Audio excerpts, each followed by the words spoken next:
C'est au motif de la faim que plusieurs habitants des quartiers Issassa 21, 24 et 27 ont pris d'assaut la voie principale, empêchant ainsi les automobilistes de circuler. Pneus brûlés, barricades de tout genre, réclamant des chèques alimentaires tels que promis par le chef de l'État en cette période d'inactivité due à la Covid-19.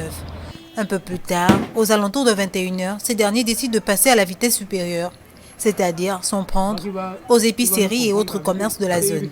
Alertés par le voisinage, les propriétaires ont très vite réagi en sollicitant l'intervention des forces de l'ordre qui ont su réagir avec promptitude.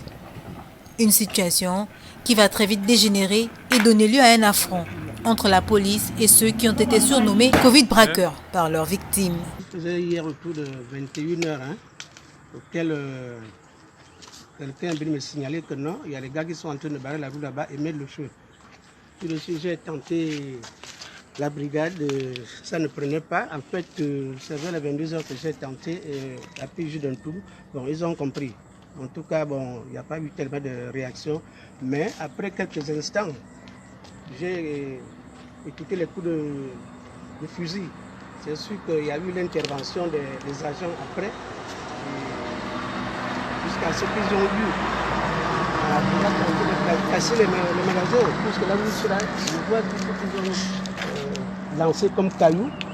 Et je pense que je demande aux forces de l'ordre d'intervenir pour sécuriser nos commerçants. Ce sont eux qui nous disent nos populations. Si ils font du mal, ce ne serait pas tellement bien pour notre quartier. Et puis que nous ne voulons pas ce genre de choses-là.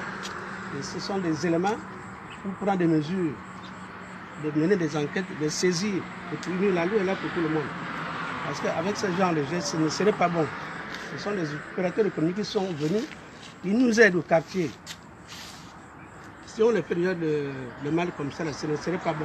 Un acte de vandalisme supplémentaire en cette période difficile qui devrait inviter là l'intervention rapide des autorités quant à la mise en application des mesures sociales annoncées par le chef de l'État, même si toutefois cela ne constitue pas un motif rationnel à de tels agissements.